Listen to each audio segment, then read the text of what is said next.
नमस्कार, हमारा मध्य प्रदेश के बुलेटिन में आप सभी का स्वागत है। मैं हूं आपके साथ यशी शुक्ला। रुक करेंगे खबरों का, लेकिन उससे पहले नजर डालेंगे सुर्खियों पर।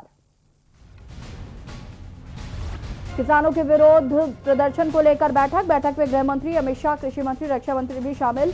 जेपी नड्डा के आवास पर पहुंचे थे कृषि केंद्रीय मंत्री।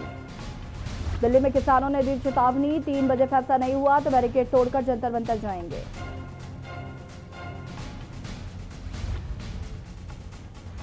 शिवराज सिंधिया की मुलाकात, मंत्रिमंडल विस्तार पर मंथन। कई विधायक हैं मंत्री पद के दावेदार। मध्य प्रदेश की जनता से बोले सीएम शिवराज, आमजन के लिए फूल, दुष्टों के लिए वज्र है मेरी सरकार।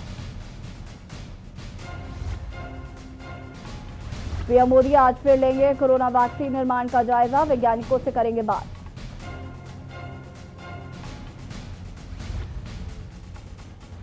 सलाना में विवाद समारोह में हर्ष फायरिंग से 4 लोग घायल। निजी अस्पताल में करवाया गया भर्ती, जांच में जुटी पुलिस। आप देख रहे हैं के न्यूज, खबरों का सारथी। बुलेटिन की शुरुआत करेंगे बड़ी खबर से। भोपाल में नहीं थम रहे कोरोना के केस, नाइट कर्फ्यू में भी हो रहा भोपाल बेअसर। नाइट कर्फ्यू के बाद से लगातार केस बढ़ते चले जा रहे हैं, नहीं थम रहा कोरोना का कहर। भोपाल में लगातार बढ़ते जा रहे हैं कोरोना के मरीज। बता दें कि कर्फ्यू का कोई असर यहां पर नजर नहीं आ रहा। नाइट कर्फ्यू के बाद भी लगातार केस बढ़ते जा रहे हैं और कर्फ्यू के बाद से करीब 2 गुना केस बढ़े हैं। और इसी खबर पर ज्यादा जानकारी के साथ स्टेट हेड विवेक कुमार हमसे जुड़ चुके हैं। विवेक, जिस तरीके से भोपाल में नाइट कर्फ्यू लगाया गया था ताकि कोरोना की रोकथाम हो सके, लेकिन यहां पर उल्टा असर नजर आ रहा है। लगातार कोरोना के केस बढ़ते चले जा रहे हैं। देखिए, हम बात करें भोपाल की, तो भोपाल में नाइट कर्फ्यू के लिए सरकार की ओर से आदेश जारी हुआ था। इसके बावजूद भी हम पुराने भोपाल की बात करें, खासकर पुराने भोपाल की अगर हम बात करें तो जहांगीराबाद, चमनपुरा, ये जो कुछ ऐसी जगह है जहाँ पे कर्फ्यू, सोशल डिस्टेंसिंग का बिल्कुल कोई पालन नहीं किया जाता है। और कर्फ्यू के बाद भी अगर 8 बजे सभी को दुकान बंद करना है, इसके बावजूद भी चाय की दुकानें खुली रहती है, लगातार नाश्ते की दुकान लगातार खुली रहती है। पुलिस प्रशासन की गाड़ियां वहां से गुजरने के बाद वो कुछ देर के लिए लाइट भी ऑफ कर देते हैं, लेकिन उसके जाने के बाद फिर से पुनः लाइट जलाकर वो अपना वही काम शुरू कर देते हैं। कहीं ना कहीं यहाँ प्रशासन की भी लापरवाही है। कोई भी प्रशासन की तरफ से वहां पे जाके देखी नहीं करता है, पूछताछ नहीं करता है। इसका ये खामियाजा भुगतना पड़ रहा है कि भोपाल में लगातार कोरोना मरीज की संख्या बढ़ती जा रही है। जी विवेक जी, बिल्कुल, कहीं ना कहीं जब नाइट कर्फ्यू लगा दिया गया है, ऐसे में अगर दुकान 8 बजे के बाद खोली जाती है तो ये प्रशासन की जिम्मेदारी बनती है कि वो जाकर उस दुकान को बंद करवाए, या फिर जहां पर भीड़ इकट्ठा हो रही है वहां पर लोगों को मना करे, सोशल डिस्टेंसिंग का पालन करने के लिए बात कही जाए। तो आखिर क्यों पुलिस जो है वो अपना काम जिम्मेदारी से नहीं कर रही?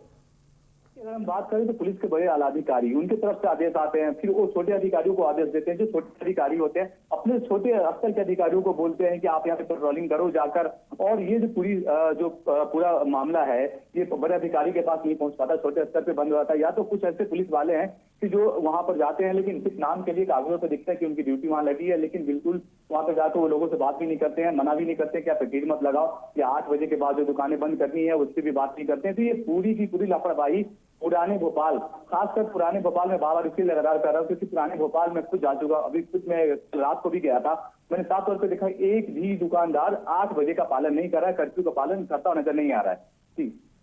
जी विवेक जी, तमाम जानकारी के लिए आपका बहुत बहुत धन्यवाद। जिस तरीके से हमारे स्टेट हेड विवेक कुमार ने बताया कि जो पुराना भोपाल है वहां पर नाइट कर्फ्यू का पालन ठीक तरीके से नहीं हो पा रहा है, क्योंकि प्रशासन जिम्मेदार नहीं है और प्रशासन अपनी जिम्मेदारी को बखूबी नहीं निभा रहा है। 8 बजे के बाद वहां पर दुकानें खोली जाती हैं, तो ऐसे में कोरोना संक्रमण का खतरा लगातार बढ़ता जा रहा है। और अब जबलपुर से बड़ी खबर, जहां पर आज से मदन महल अंडरब्रिज बंद कर दिया गया है। 2 महीने के लिए रेलवे प्रशासन ने इस ब्रिज को बंद किया है। गोंदिया ब्रॉड गेज के लिए बिछाई जा रही नई रेलवे लाइन। बता दें कि कई ट्रेनों के समय में बदलाव भी किया गया। कई ट्रेनों के समय में बदलाव किया गया है, बड़ी खबर आपको बता रहे हैं जबलपुर से, जहां पर आज से मदन महल अंडरब्रिज बंद कर दिया गया है। 2 महीने के लिए रेलवे प्रशासन ने इस ब्रिज को बंद किया है। साथ ही साथ आपको बता दें कि गोंदिया ब्रॉडगेज के लिए बिछाई जा रही नई रेलवे लाइन, जिसकी वजह से कई ट्रेनों के समय में भी बदलाव किया गया है। तो ऐसे में उस ब्रिज को भी 2 महीने के लिए बंद कर दिया गया है। मदन महल अंडर ब्रिज को 2 महीने के लिए बंद किया गया है और रेलवे प्रशासन ने इस ब्रिज को बंद किया है। आपको बता दें कि गोंदिया ब्रॉडगेज के लिए बिछवाई जा रही है नई रेलवे लाइन, जिसकी वजह से कई ट्रेनों के समय में भी बदलाव किया गया है।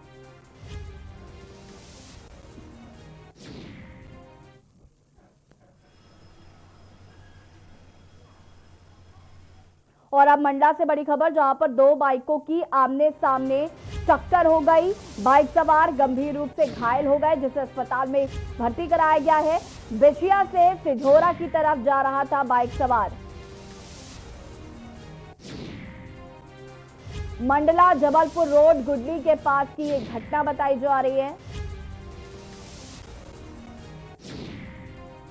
बड़ी खबर आपको बता रहे हैं मंडला से, जहां पर 2 बाइकों की आमने सामने टक्कर हो गई। बाइक सवार गंभीर रूप से घायल हो गया, जिसे अस्पताल रेफर किया गया है। आपको बता दें कि बिछिया से सिझोरा की तरफ जा रहे थे बाइक सवार और जिनकी आमने सामने टक्कर हो गई। मंडला जबलपुर रोड गुडली के पास की ये घटना बताई जा रही है।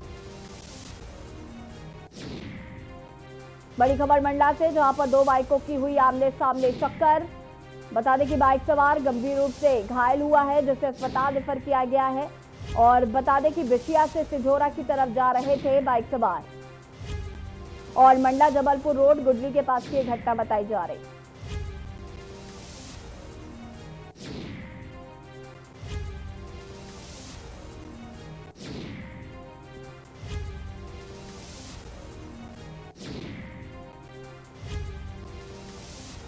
बाइक सवार गंभीर रूप से घायल थे, जिन्हें अस्पताल में भर्ती कराया गया है। मंडला जबलपुर रोड गुडली के पास की घटना है, जहां पर बाइक में आमने सामने टक्कर हो गई।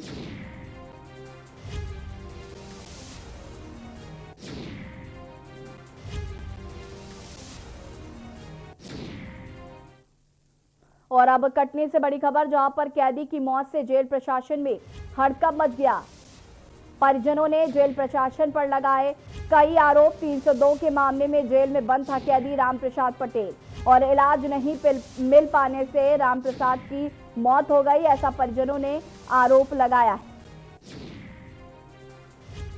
बड़ी खबर कटनी से आपको बता रहे, जहां पर कैदी की मौत से जेल प्रशासन में हड़कंप मचा हुआ है। परिजनों ने जेल प्रशासन पर कई आरोप लगाए हैं। 302 के मामले में जेल में बंद था कैदी रामप्रसाद पटेल, इलाज नहीं मिल पाने से रामप्रसाद की मौत हुई है, ऐसा परिजनों ने आरोप लगाए हैं। बड़ी खबर आपको बता रहे हैं कटनी से।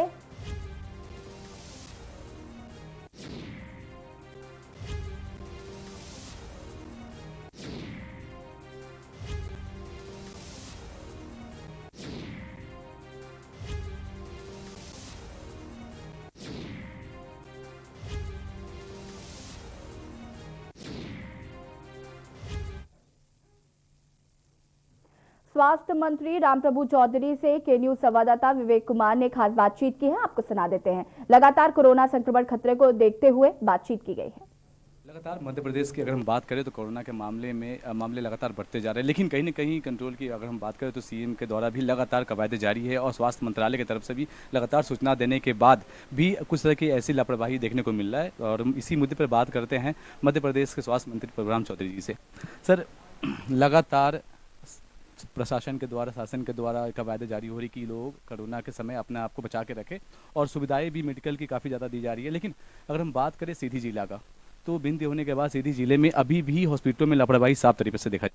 ये अलग से भी वहाँ जो डिस्ट्रिक्ट की जिला क्राइसिस कमेटी जो हम लोगों ने बनाई है, आपदा प्रबंधन समिति कोरोना के लिए, वो वहाँ पर मीटिंग लेते हैं। मीटिंग लेकर वहाँ की लोकल परिस्थितियों के हिसाब से वहाँ निर्णय लेते हैं। बाकी हम लोगों ने सब लोगों से, जनता से भी अनुरोध किया है, सभी लोगों से अनुरोध किया कि हमेशा मास्क लगा कर रखें, सोशल डिस्टेंसिंग का पालन करें, जिससे ये संक्रमण ना फैल सके। बाकी जो भी पेशेंट संक्रमित होकर आते हैं उनका प्रॉपर रूप से सरकार के द्वारा उनका इलाज फ्री कराया जा रहा है। और आप देख रहे हैं कि पिछले हफ्ते में जरूर केस हमारे बढ़ गए थे, 1700 करीब एवरेज आ रहा था, अब लेकिन पिछले 3-4 दिन से कंट्रोल है, 1300 करीब केस आ रहे हैं और पूरा व्यवस्थाएं पूरी सरकार ने बना कर रखी हुई है। हर जगह आईसीयू के बेड हम लोगों ने डिस्ट्रिक्ट लेवल पे, ऑक्सीजन युक्त बेड, सामान्य बेड की सारी व्यवस्थाएं वहाँ पर की जा रही है। सरकार के द्वारा लगातार सुविधाओं को दिया जा रहा है। और हॉस्पिटलों की बात करें, अगर छोटे हॉस्पिटल भोपाल की बात करें, सीधी की बात करें, रीवा की बात करें, इसके बावजूद भी वहाँ के हॉस्पिटलों में भी वेंटिलेटर और ऑक्सीजन मास्क इस सब की कमी लगातार पाई जा रही है। वेंटिलेटर हमने उपलब्ध कराए हैं हर जिलों में। अगर कोई पर्टिकुलर जगह की आपको जानकारी हो तो आप बताएंगे। हमने सब जगह वेंटिलेटर उपलब्ध कराए हैं जिला चिकित्सालयों में। वहाँ पर भी जो वर्किंग स्थिति में हैं और जो भी पेशेंट हैं उनको सारे मेडिकल कॉलेजों से भी अटैच किया गया है जिलों को, जिससे कि मरीजों का ठीक से सबका इलाज प्रॉपर रूप से किया जा सके। स्वास्थ्य मंत्रालय के द्वारा सभी की जारी किया था, लेकिन अभी भी अगर हम ब्लड बैंकों की बात करें, प्रदेश के ब्लड बैंकों की बात करें, तो अभी भी हालत बद से बदतर है। हालत व्यवस्था को सुधारने का हम लोग पूरा प्रयास कर रहे हैं। जहां कोई कमी पाई जाएगी उसको भी हम ठीक करेंगे। इसे लगातार साफ तौर पर प्रशासन के द्वारा सभी निर्देश जारी किए जाते हैं, सुविधाओं को दिया जाता है, लेकिन आखिर मामला कहाँ जाकर अटक जाता है कि हॉस्पिटलों में अभी तक पूरी सुविधा सही तरीके से नहीं देखने को मिल रहा है। कैमरा पर्सन जुबेर के साथ मैं विवेक कुमार, के न्यूज़ इंडिया, भोपाल। मुख्यमंत्री शिवराज सिंह चौहान ने कहा कि सीएम हेल्पलाइन योजना एक बार फिर प्रभावी तरीके से शुरू की जाएगी। इस योजना को पिछली कमलनाथ सरकार ने ठंडे बस्ते में डाल दिया था।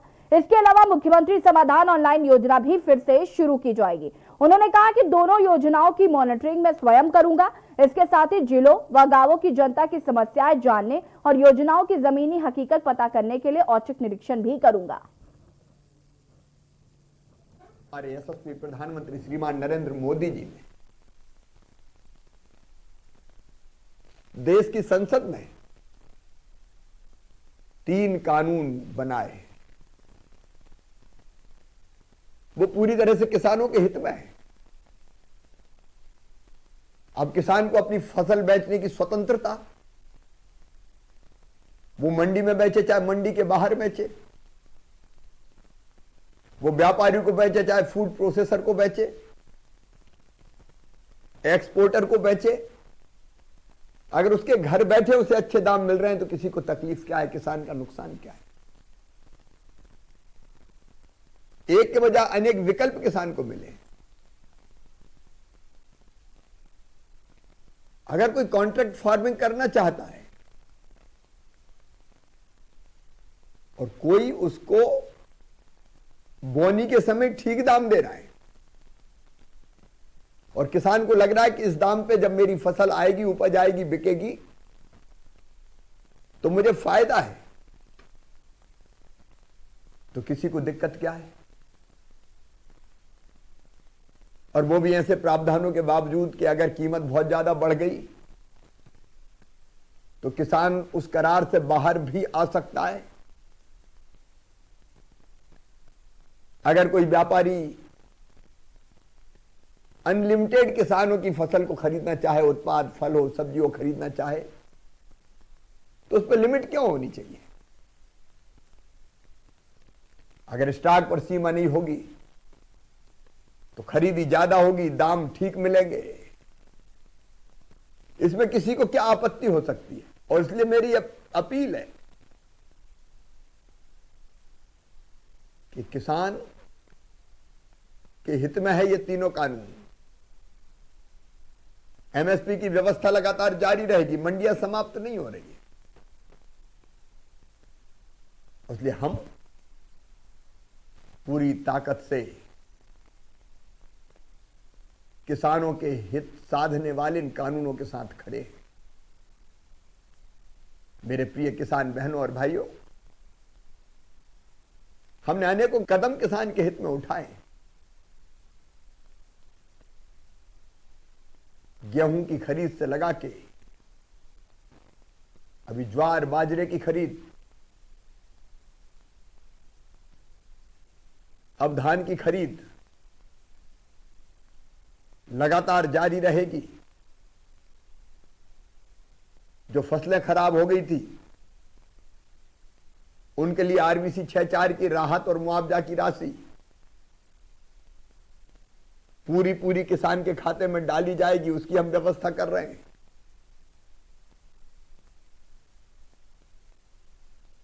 अभी 3 तारीख को ही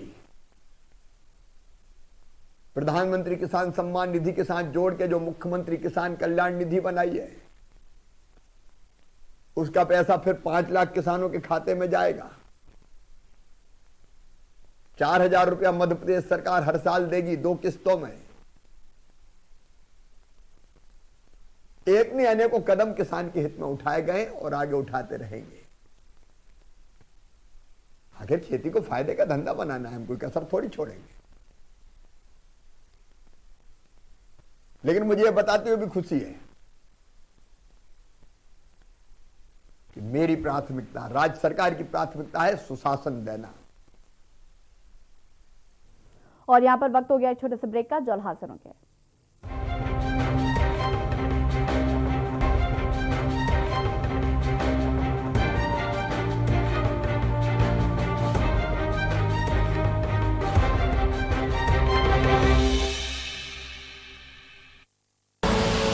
आप देख रहे हैं के न्यूज, खबरों का सारथी।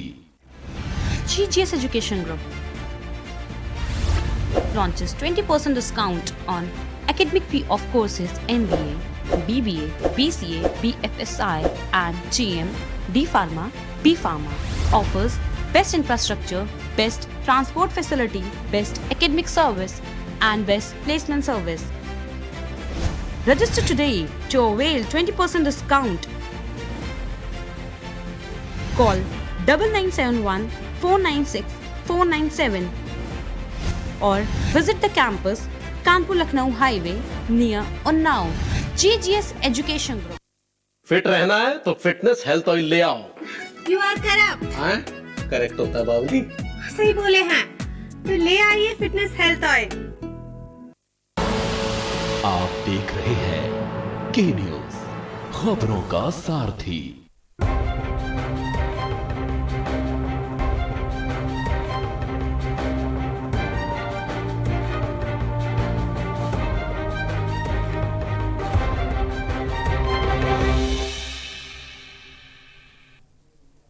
ब्रेक के बाद एक बार फिर से आप सभी का स्वागत है। एमपी के गृह मंत्री नरोत्तम मिश्रा ने एक बार फिर कांग्रेस पर हमला बोला है। साथ ही कांग्रेस पर किसानों को गुमराह करने का आरोप लगाया है। क्या कुछ कहा है, आपको सुनाते हैं। स्वाभाविक रूप से उपचुनाव के बाद में माननीय प्रधानमंत्री जी से भेंट है। जनता ने इतने बड़े बहुमत से जिताया है तो जिम्मेदारी भी बढ़ जाती है, और जिम्मेदारी जब बढ़ती है तो हमारी प्राथमिकता ध्यान में आती है, और हमारी प्रतिबद्धता और प्राथमिकता मध्य प्रदेश के विकास को लेकर है। और उसके लिए माननीय प्रधानमंत्री जी से आज मुख्यमंत्री जी की भेंट है। निश्चित रूप से मध्य प्रदेश के विकास को लेकर सारगर्भित चर्चा होगी। कोई भ्रम फैलाने की जो कांग्रेस कोशिश कर रही है, वैसे देश में उन्होंने कई बार भ्रम फैलाने की कोशिश की है। ये वही लोग हैं जो किसानों को गुमराह कर रहे हैं, जो कभी असहिष्णु शब्द लाते हैं, कभी अवार्ड वापसी वाले आ जाते हैं, कभी टुकड़े टुकड़े गैंग का समर्थन करते हैं। देश अब इन्हें समझ चुका है और इनके भ्रम में कभी नहीं आया। सीएए पे इनके भ्रम में नहीं आया, वो एनआरसी पे इनके भ्रम में नहीं आया। ये कांग्रेस का रिस्पॉन्सर्ड प्रोग्राम है। कांग्रेस जिस प्रोग्राम को स्पॉन्सर्ड, आप बताओ क्या देश के अंदर अकेले पंजाब में ही किसान है, बाकी जगह किसान नहीं है? बहुत जल्दी किसान को समझ में आ जाएगा। माननीय मोदी जी ने, प्रधानमंत्री जी ने किसानों के हित में बड़ा फैसला लिया है। कांग्रेस इस बात का भी तो जवाब दे कि आजादी के बाद अधिकांश समय तक उसकी सरकार रही, फिर भी किसान कर्जदार क्यों रहा, किसान आत्महत्या पे मजबूर क्यों रहा। धोखा देना कोई कांग्रेस से सीखे। मध्य प्रदेश में धोखा दिया, पंजाब में धोखा दिया, राजस्थान में धोखा दिया, जहां चुनाव लड़े और उनकी सरकार बनी। कर्ज माफी के मुद्दे पर इन्होंने कर्नाटक को भी नहीं छोड़ा और वहां भी धोखा दिया। मुख्यमंत्री शिवराज सिंह चौहान ने ज्योतिरादित्य सिंधिया की मुलाकात की, जो कि 10 मिनट में ही खत्म हो गई। शिवराज और सिंधिया की ये मुलाकात सीएम हाउस में हुई। मिली खबर के अनुसार दोनों नेताओं के बीच निगम मंडलों में नियुक्ति को लेकर बातचीत हुई। सिंधिया से मुलाकात के बाद शिवराज ने शहडोल में बच्चों की मौत के मामले में स्वास्थ्य विभाग के अफसरों के साथ बैठक की। वहीं मीटिंग के बाद दोनों नेता नई दिल्ली के लिए रवाना हो गए।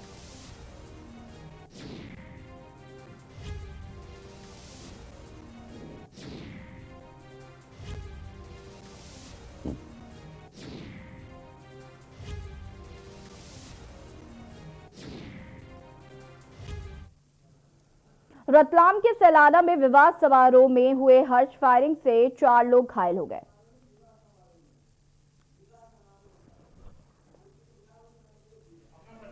मामला सैलाना के एक धर्मशाला का बताया जा रहा है, जहां बारात निकालने के लिए दौरान दूल्हे पक्ष की ओर से हर्ष फायरिंग की गई, जिससे 4 लोग घायल हो गए। घायलों को तत्काल रतलाम के निजी अस्पताल में भर्ती करवाया गया, जहां उनका इलाज जारी है। पूरे मामले की सूचना पुलिस प्रशासन को भी नहीं दी गई और गुप्त तरीके से घायलों को निजी अस्पताल में इलाज के लिए लाया गया। वहीं सूचना मिलने पर रतलाम की औद्योगिक थाना पुलिस ने निजी अस्पताल पहुंचकर मामले की जांच शुरू की।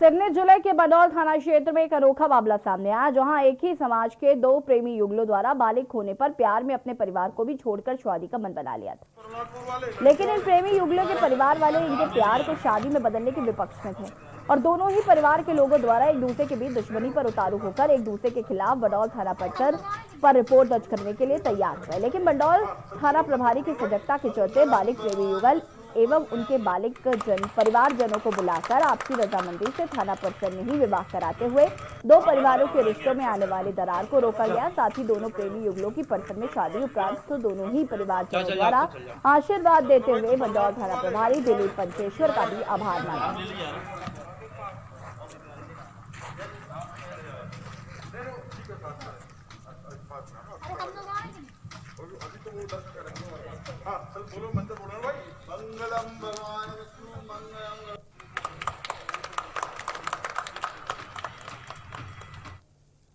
फिलहाल बुलेटिन में इतना ही। देखते रहिए न्यूज़ इंडिया। नमस्कार।